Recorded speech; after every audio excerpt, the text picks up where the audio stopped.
The Virtual Curbside is a production of the Utah chapter of the American Academy of Pediatrics, the Utah AAP, working together to improve children's lives through education, advocacy, and networking.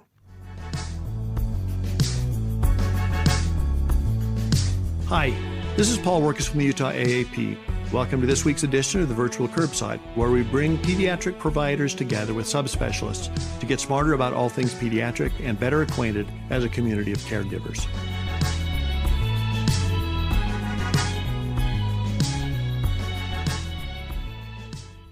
The Virtual Curbside is brought to you in part by a generous grant from Primary Children's Hospital. Primary Children's Hospital, the child first and always. Welcome back to the Virtual Curbside. This is your host, Paul Wirkus. We're very fortunate this month to be able to talk about topics related to psychiatry again, and we're very fortunate to have Dr. Jeremy Hendrick back with us. Jeremy was here a couple of years ago now, right? It's been a bit. It has. Time flies, I guess, whether or not you're having fun. Thank you very much, because I think this is a topic that, people of a certain age, I don't think had any expectation that we were going to have to know much about, that we've all tried to find our way through, and it's complicated. You bet. I've spent a lot of time talking to primary care, to pediatricians around these issues, and it's becoming increasingly clear to me how unprepared. Again, I did a pediatrics residency, right? Like the amount of training we got versus the burden of responsibility that pediatricians are asked to manage with this stuff. It's tough. And, these are the first line folks doing this. And so anything that we can do to spread the word and get support out there to help with these tough cases, I'm all on board. Do you have any disclosures that you should share with us? I don't have any disclosures. Unfortunately, I wish I had all of the disclosures, financial disclosures, but nope, I'm just a guy working in academic medicine. And before we dive in, not only do you have training as a pediatrician, but you have a unique perspective because you talk to general pediatricians all the time. You want to remind us again about the call-up line, and there have been some evolutions in the call-up line since we talked a couple of years ago. You bet. Thanks for the plug, Paul. Appreciate it. Yeah, so as a pediatrician and a child adolescent psychiatrist, I've always had a real interest in the intersection between primary care and subspecialty mental health care. And so in 2018, the state put out an RFP to basically create a consultation line that primary care providers, any primary care provider, pediatrician across the state could reach out and have almost immediate access to talk to a child psychiatrist. And that's the call-up line. So call-up stands for Child and Adolescent Liaison Psychiatry for Utah Psychiatry. It is an acronym that I will not own as a particularly eloquent acronym, but we tried our hardest. Right. But this program has been, I think, a really great opportunity to be able to connect primary care providers across the state. I'll put a plug in here for the phone number, 801-587-3636 is the number to call. And as of right now, we're available to answer those calls from 12 o'clock to 4:30, Monday through Friday. And you can call in and have pretty much immediate access to talking to a child psychiatrist about any question you have. Last year, we were lucky to be awarded some additional funding through HRSA. This was a large grant. These pediatric mental health care access lines, as they're called, pretty much almost every state has one. And there's a large organization of these programs that are funded via state funding or federal funding. And it's been a great opportunity for us to connect to a lot of programs around the country and get to understand how we might expand this program. And so we're getting ready to head into a new era of expansion with this call-up program. We're going to be making our hours longer. So basically, you'll have access to us all day long. Also, we're developing a web platform that's going to allow a primary care provider to communicate with us asynchronously. We know how busy primary care providers are, and having the time to pick up the phone and call us is tough. So this new platform will allow you to put a question in and be able to have a chat back and forth as time allows. We're also looking at expanding the program, piloting some programs, getting us into schools and connecting primary care with schools together with patients, also emergency departments. We know the burden of our emergency colleagues is high. And so we want to help support the kids that come in crisis and may not be admitted to a hospital that are discharged home. We want to connect with the primary care provider, the pediatrician of those kids, and help with some aftercare after these crises moments. So lots of exciting stuff coming. At its core, we really want to remain just an easy to access resource for pediatricians out there looking for some consultative support on these tough kids. Well, it's absolutely vital. Having used it many times, it's really vital to be able to have a conversation, because it's usually because it's where I've gotten beyond my comfort zone, and yet I still have the responsibility, and it's a very helpful thing. Well, I appreciate that. And my heart goes out to all the pediatricians listening. I mean, you are the first line of defense for these kids that are struggling, and anything that we can do. I know it takes a long time to get these kids into subspecialty mental health care. So anything we can do to help manage these kids in the place with the providers that they trust the most, that's what we want to do. Perfect. Well, this week we want to talk a little bit about a topic that I've referred to as mood disorders 201.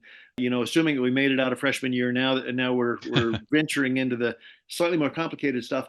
And one of the things that's interesting to me about the way psychiatry works is, in many areas of general pediatrics, we're guided by algorithms that help us know what the state of the art is for what we do next. And so, there's new asthma protocol. And so it gives us some guidance about, if the patient is doing this, then we should add this. There's some people who criticize that for saying that it means that you stop thinking about it. I don't think that's the case at all. I think what it means is that it allows us to have predictable sort of sequencing that helps us compare what's going on with what we expected to happen and what we hope will happen. Is there such a thing in pediatric psychiatry? Great question. I'm a big fan of algorithms as well. I think algorithms do a good job of distilling the evidence base around the treatments we do into a kind of digestible kind of package that translates directly to clinical care. And as much as I'd like to say we have a step-by-step guide on exactly next steps to be making on kids who are not responding to the medications you're using in child mental psychiatry, we do not. Now, there's some great best practice principles out there that talk about the best way to approach evaluation of these kids, using screening measures to follow their symptoms over time. But when it comes down to actual treatment by treatment recommendations as far as next steps, we don't have a lot of specific guidelines in the child and adolescent literature. The best we can do in the mood disorder world, probably the main study that we have, is a study called the Treatment of Resistant Depression in Adolescents study, called the Tortia study, which basically just looked at patients who were started on first line treatment, an SSRI medication. What would be the best next step if the patient was not responding to that medication? And in that trial, what they discovered was, and they had 4 arms basically. One would be to switch to another SSRI medication within that same class. The other was to switch to an SNRI medication. We can talk a little bit more about those. And then they basically had 2 other arms that were the same thing, but added therapy, cognitive behavioral therapy. So of those 4 arms, they compared the outcomes. What worked the best? And really what they found was that the 2 groups that added cognitive behavioral therapy outperformed just the medication alone switches. So one of the takeaways of pretty much every algorithmic approach or study that we have on treating depression is, if you add therapy to any medication regimen you're doing, you're going to get better outcomes. So good takeaway today, therapy is super important. Now, when they looked at just the difference of the SNRI versus the SSRI, what they found was that there was actually no difference between the 2. You did see an improvement, a potential improvement of switching to another medication. So it's a good switch to make, but there was no difference if you just picked another medication in the SSRI class. So switching from something like Prozac to Zoloft, say, versus switching to an SNRI, switching from Prozac to something like Effexor or venlafaxine. The discussion around this study, though, was the fact that these SNRI medications do tend to have more side effects. And so I would say that most people take away from that trial that choosing a second SSRI after the failure of the first SSRI is probably your best next step. That said, that's not much of an algorithm. That's kind of a next step. So the long answer to that question is no, we don't have really good algorithmic approaches as far as evidence-based approaches in the child adolescent literature. I think you've mentioned before that there is an algorithm that has been used in the adult literature. And do you look at that sometimes to help make decisions? Yeah, and that's such a good point. It's so much easier to do research on adults, it turns out. And so as it should be. Yeah. I think our adult psychiatric colleagues have done a really good job of trying to approach this. There is a trial called the STAR-D trial, which is the single largest and most comprehensive study of depression treatment that exists, even until today. And Jeremy, the great thing about STAR-D is that it not only has the word star in it, they used an asterisk between the star and the D. Yeah, who needs a hyphen when you can use an asterisk, A star and a star. There you go. Wonderful. So the STAR-D trial was a really interesting study where they had a large number of participants. There's over 4,000 adults in this study with the diagnosis of major depression. And it was a 4-level approach. Now, level 1, pretty much every single patient was started on citalopram, an SSRI. Everybody started on the citalopram. If a patient did not respond to citalopram, they went to level 2. And level 2 was a choice between switching to a different antidepressant, something like venlafaxine or bupropion, or they would do additional treatments like cognitive behavioral therapy. Now, in this particular trial, there actually was no difference between switching to a medication versus switching to just cognitive behavioral therapy. But doing either of those did lead to incremental response for the non-responders from level 1. If you did not have a response to level 2, you moved on to level 3. And level 3 would switch to a different class of medication, mirtazapine and nortriptyline, which is a tricyclic antidepressant. Or the second choice was augmentation of the existing antidepressants with a medication like lithium or thyroid hormone. And again, with each of these levels, there was actually no statistical significant difference between either of those approaches. But moving to another approach led to an incremental response from the non-responders from the level below. So you catch a few more from the level 2 non-responders by moving to the level 3.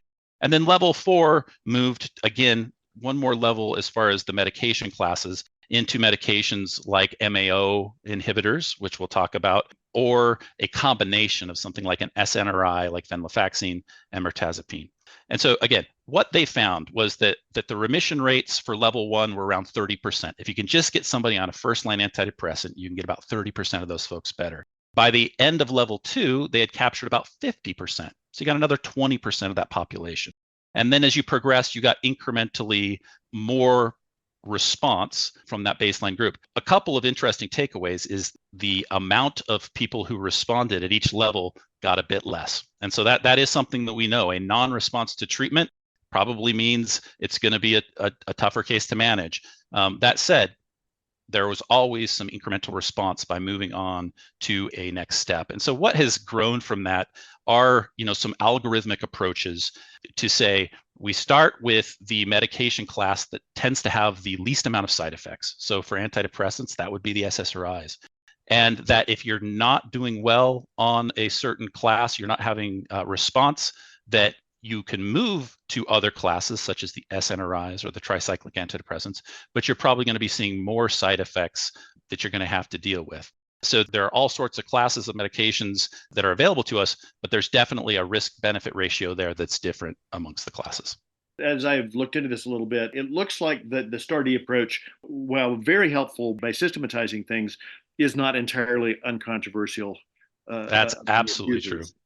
Yeah, that's absolutely true. When you look at the demographics of this study, it is not as generalizable a sample across race and ethnic groups that we would like. Age-wise, there's definitely not as much generalizability. Also, looking into co-occurring conditions that might have been alongside the diagnosis of depression.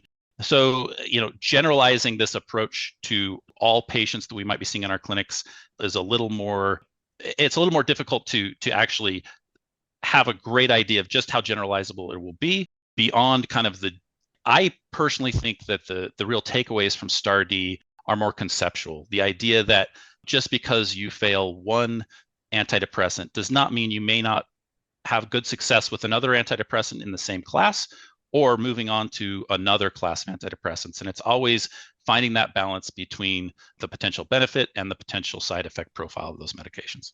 Yeah, that's very helpful. And we're going to talk about some of these agents with the additional caution that a growing, developing brain is not necessarily the same as an adult brain. There you go. The kids are not just little adults. Argument is strong here. And as we'll talk about with some of these medications, We have some medications that, boy, the evidence in kids seems to mirror the evidence we have in adults, but other medications where that evidence base does not correlate. And so I think you said it exactly right. A developing brain is going to respond differently to these classes of medications than a fully developed adult brain. That said, I think we do have pretty good experience enough to say that this same theme that we learned from STAR-D, the idea of gradually working towards other classes of medications as needed, but really trying to focus on the medications with the least amount of side effect burden is you're going to be your best bet. Well, let's dive into some of the agents. And as you've already said, we start with SSRIs because that's where the safety and efficacy is best established. Yeah, and I will say of all of the classes of antidepressants, SSRIs definitely have the majority of evidence and safety profiles. So these have probably been the most widely studied group of antidepressants. And one of the reasons why they really became first line for kids and adolescents really does have to do with the side effect profile. We just don't see as many of the side effects that we see with other classes that we're going to talk about here in just a little bit. The STAR-D took the step of starting everyone on citalopram. I think most of us would say that we have a go-to SSRI, probably people a lot smarter than me who can parse it better. But for me, I think I choose one of a couple. Should I be approaching it differently than that? This is a great question that actually has been looked at. There have been some decent head-to-head trials of medications within the SSRI class. Does fluoxetine work better than sertraline kind of across the board? And there has yet to be any single study that's shown superiority of one of these medications over the other. So I think if it's a medication that you have experience with, that you feel comfortable with the dosing intervals and things of that particular medication and the side effect profile of that particular medication, there is nothing in the evidence to say that you should be choosing one medication over the other. As you talk to pediatricians about SSRIs, are there things that you perceive maybe we should know more about the SSRI? Yeah, one of the things that comes up time and time again with the SSRIs, which I think is a very important discussion to be having, is the black box warning around, suicidal ideation. And the general summary there is that these medications have this black box warning that there is a risk of increasing suicidal thoughts. And this warning came after some very unfortunate outcomes, years and years and years ago, where some kids were started these medications and there were some suicides that obviously raised a lot of concern. We're starting these kids on a medication that's supposed to prevent that, and yet here is this tragic outcome.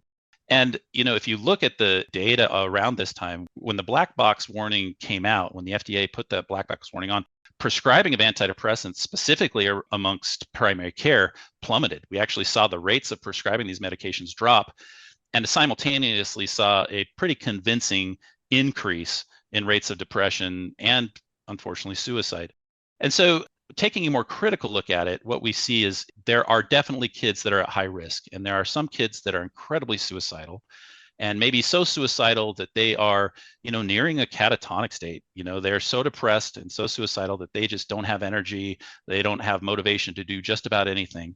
And if you start them on one of these medications, specifically one that might be a little bit more activating than the others, what you can potentially see is this transition period where kids pass through this period of still remaining quite hopeless and suicidal, but all of a sudden having maybe a little bit more energy, a little bit more motivation and drive.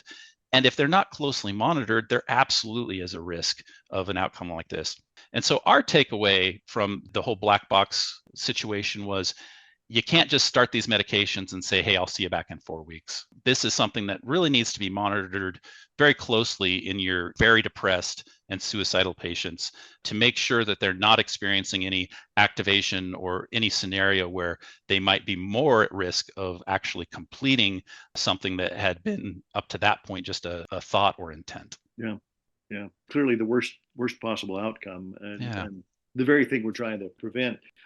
People talk a lot about genetic testing these days for metabolism of these agents. What should I do with that information?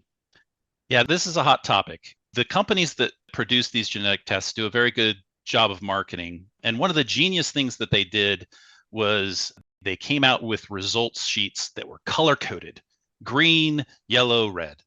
And ultimately, what the takeaway for patients and many providers was that these tests told you what medications were going to work best for you. Mm-hmm. and that the green ones, we should prescribe those ones because, that means that this antidepressant is going to work really well for me. And the red ones, I should not be prescribed because it's not going to work well for me. Unfortunately, boy, it would be sure nice if we had that level of ability with testing. But what this testing really is a genetic look at the cytochrome system. We're looking at how your genetic makeup allows for the metabolism of these drugs. And each of these drugs require different cytochrome systems, and they're metabolized differently. And so what this testing can predict is what the side effect profile you might experience from a given drug might be. So if you have a certain lack of a certain cytochrome area, you may not metabolize the side effects of a certain antidepressant and may be more likely to experience side effects at lower doses. And vice versa. You may be able to metabolize a medication just fine and you don't need to worry about it. The takeaway for me with this is more a good map for a provider who's choosing to prescribe a medication, what they might expect as far as dosing. So, if I'm prescribing medication that is in that red profile for a patient, I know I need to start really low on the dose and work up pretty slowly. If it's a medication in the green category, I might be able to titrate a little more aggressively. That said, this testing does not predict response to medication. And I think that's the biggest takeaway here. I'm not saying that this testing shouldn't be done. I think it's very helpful in guiding how you prescribe and titrate the doses of these medications. But I think there is a common misconception that these tests predict the response. And that's just unfortunately not the case. Is there a scenario where I should absolutely test someone? If you have a patient who has failed 2 or 3 antidepressants in a row because of really significant side effects, boy, I think this testing might be helpful in guiding you to select a medication that they might have an easier time with from a metabolism standpoint. But at the point that really it's failing medications because they're not effective, I'm not sure that this is going to be as helpful. A lot of times someone will come in and say a parent has had genetic testing. And so they say, here's my test, and that should guide what you do with my kids. And I always have some caution about that because kids aren't absolute genetic copies of their parents. How much should I take that information into account? Well, I think it's better than nothing, but I think you're exactly right. Just because, and I've seen profiles of kids versus parents, and they do differ. They absolutely do differ.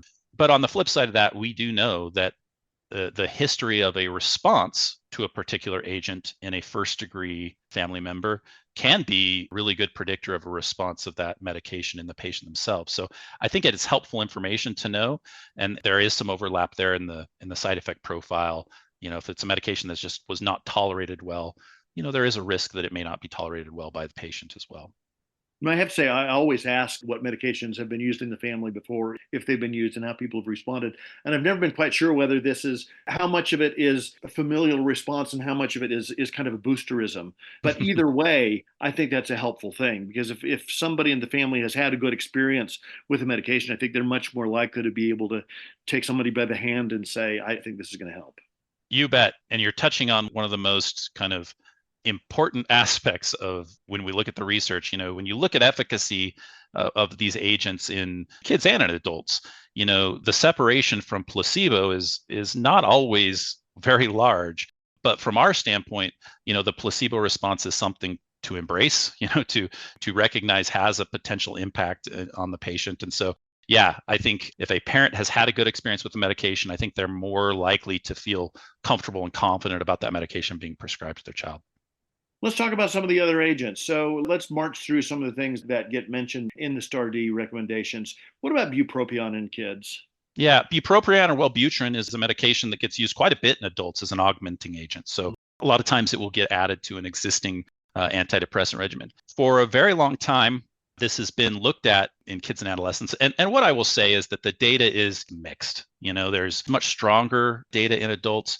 And the data in kids, there's been some studies that have been promising. There's been other studies that have just shown, no particular effect of the drug in kids. I will say that for treatment-resistant kids that have been on, a couple of antidepressants and you're feeling stuck, I think augmenting with Wellbutrin is a safe and well-tolerated medication. I think most child and adolescent psychiatrists will tell you that in their clinical practice, they do utilize this medication. And so, even though the evidence is a bit mixed, it is one that's used in the population.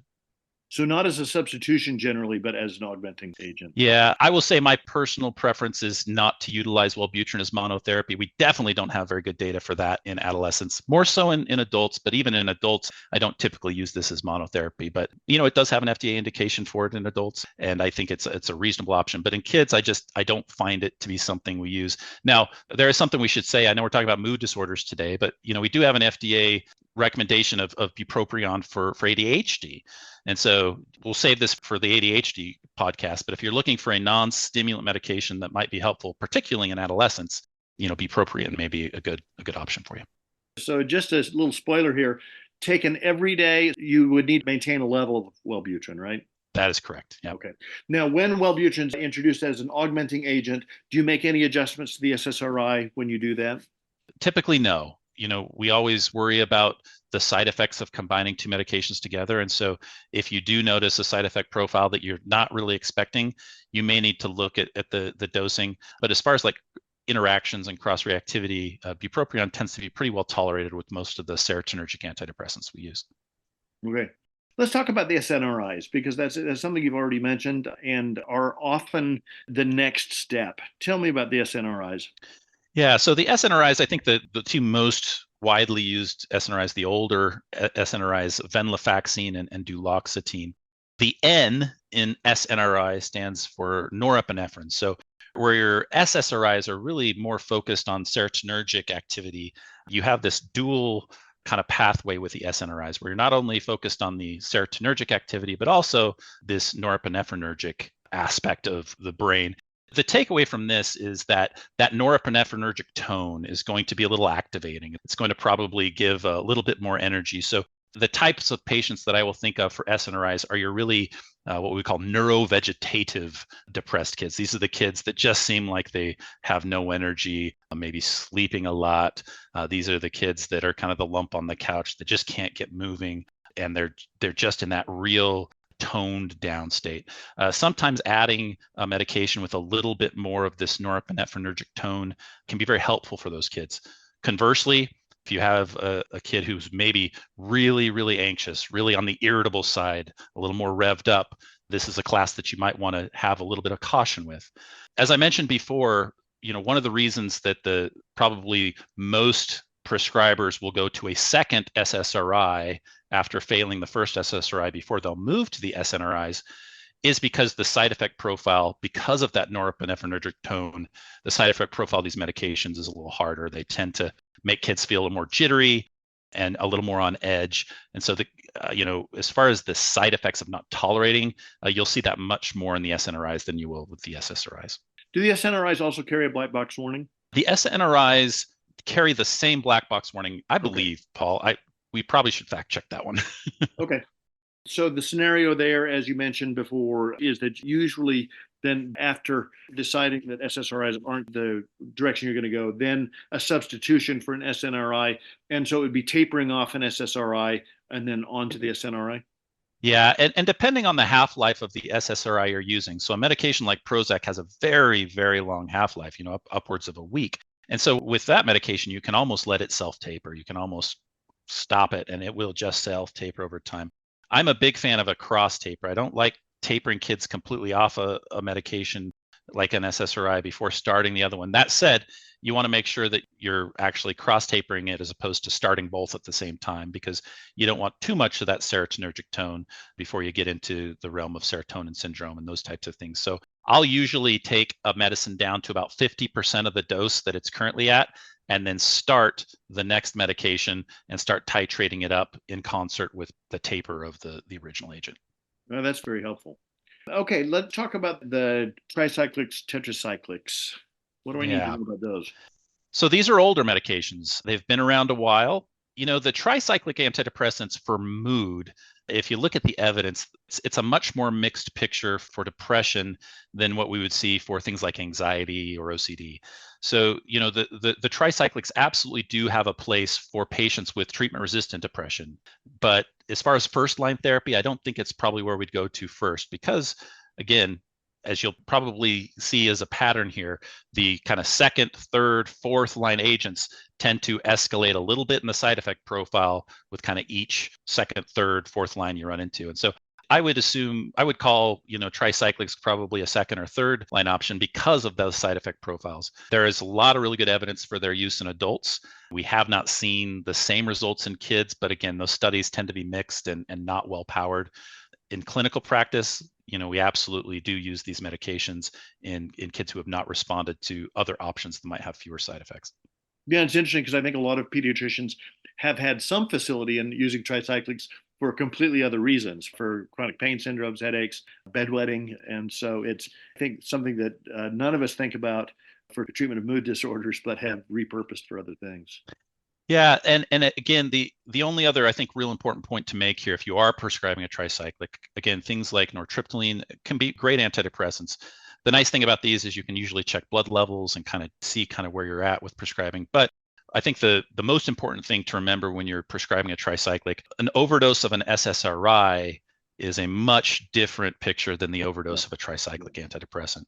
And so, we want to be careful in a population that, may be at risk for overdose, that we have these medications under real close supervision. Absolutely. I mean, if anything, I think it's been one of the reasons when I've used tricyclics for other purposes, I've tried to screen that there are no mood disorders in the family before using them. Let's talk about mood stabilizers and their utility in the treatment of depression. Yeah, this is another category where we unfortunately have to borrow a lot from our adult colleagues, but mood stabilizers tend to be really important augmenting agents in treatment-resistant depression. I think probably the prototype for this is lithium. Lithium in the adult population is by far the most, I guess I would say, evidence-based treatment for severely resistant depressed patients in use in augmentation with a primary antidepressant, something serotonergic like an SSRI or an SNRI. And so in our kids that fit into this same category who have failed multiple first, second line agents, lithium is an option. Now, again, we are now pretty far down our algorithm that doesn't exist. But at the point that you're utilizing lithium, as helpful it is, and again, I've seen this medication make amazing changes in severely depressed kids' lives, but it is a medication that absolutely needs to be monitored and watched very closely. I've also seen many, many kids run into problems with kidney dysfunction, thyroid issues, because these medications were not monitored. And again, even just because you have so lithium is really great. Again, you can have serum monitoring. You can get a good idea of where the level of this drug is, just like Depakote or another medication, which we use as a mood stabilizer at times. But the lithium is so much different because it really relies on the kidneys as far as excretion. And so if you're not keeping track and you have a kid who, hydrates pretty well, but you hit summer and they're out playing a lot and they're not hydrating, sweating a lot more, and all of a sudden you have this imbalance, you can see a really sharp increase in those serum levels of lithium, which can be quite toxic for things like kidneys and thyroid. Very helpful. Tell me about MAO inhibitors, which also have existed forever. There you go. So these are kind of like the OG antidepressants. Yeah. So these have been around a long time. Again, MAO inhibitors are really great antidepressants, but compared to all of these medications, when you talk about potential side effects, they're absolutely probably one of the toughest ones to really need to keep a close eye on. And there are a lot of dietary considerations to be had. Aged cheeses, if your kids are fans of aged cheeses, it could happen. We all know the board's questions about these interactions, but it's a real life thing. And again, I absolutely have had some teenage patients on MAO inhibitors, but it has been probably a unique challenge for them because they're just not thinking about the cough medicine they're taking or the other types of things that could be potential interactions. So it's one that if you do get to that point, it is a valid option and something to be considered, but it really requires a very high level of monitoring and I would say parental oversight in particular. Right. Parental oversight would require a fair amount of organization. You bet. Yeah. How about antipsychotics? Yeah, boy, antipsychotics are the blessing and the curse in psychiatry. They're such effective medications because they tend to have such a dramatic effect in really reducing the severity of symptoms, be them in anxiety complexes or mood disorder complexes. The problem with antipsychotics, obviously, is that side effect profile. And these medications, more than just about any other class that we use in treating depression, have just really lots of weight gain and risk for metabolic syndromes and things for kids. So while there is a role for them, in mood disorders, I think we just have so many more agents at our disposal with a better side effect profile that I save them till kind of the most dire, agitated, irritable kid that we're just not getting under control with less impactful agents. Yeah, let's be perfectly honest. Looking at this list of medications, I think that as a generalist, I think it's important that I understand these medications because I have patients who are on these medications, but I am not generally the prescriber. I get the impression that for me, I do need to have facility with SSRIs. I ought to be thinking a little bit more broadly than maybe I have in the past. But especially, as we go down some of this list, it's important that I know about these things so that I can take care of the whole patient. But I'm hoping there's someone like you prescribing some of these. You bet. And these kids really do need that kind of team effort. And so I think the scenario that I feel the strongest for my primary care colleagues out there are these kids that get discharged from an inpatient psychiatric hospital on a fairly complex med regimen and are sent to the pediatrician for ongoing management without any kind of heads up, and they show up in your office on these medications. And so, I think for those kids, that's a very good example of why the call-up line exists.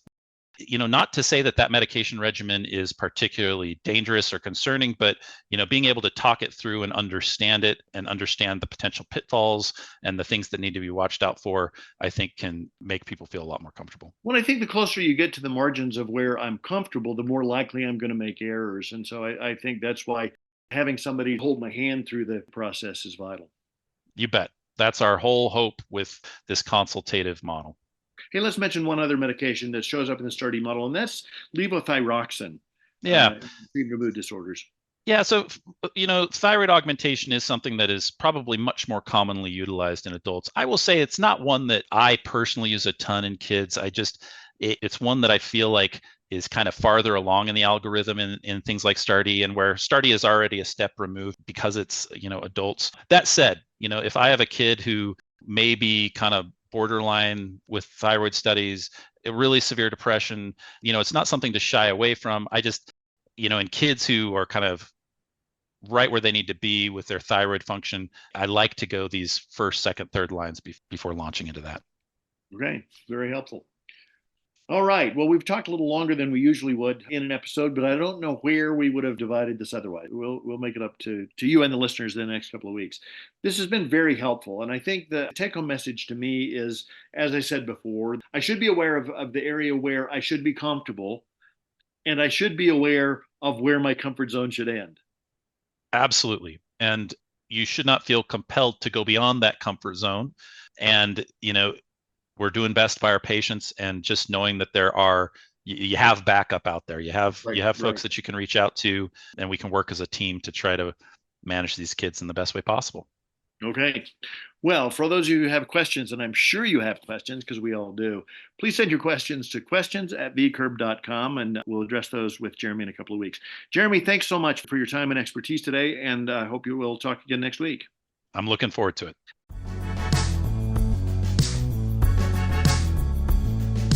Thanks for joining us. We look forward to getting together again next time. The virtual curbside is available on iTunes or wherever you find your other favorite podcasts. Be sure to like us and subscribe. We want you to like us both because we're needy that way and because that will help other listeners like you find us. Check out our website, vcurb.com, for supporting materials, schedules, and other great stuff.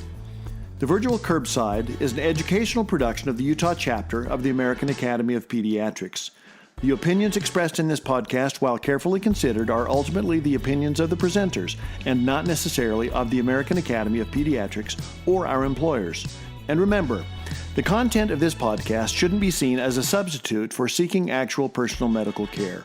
If this is an emergency, hang up and dial 911. Otherwise, schedule a visit with a caring healthcare provider to try to get to the bottom of your concerns. None of this could happen without Elisa Stoddard, our extraordinary executive director of the Utah AAP. Many thanks to Tim Cosgrove for his help on the website and logo design. Production design and editing thanks to Paul Wirkus, who also composed the theme music. See you next time.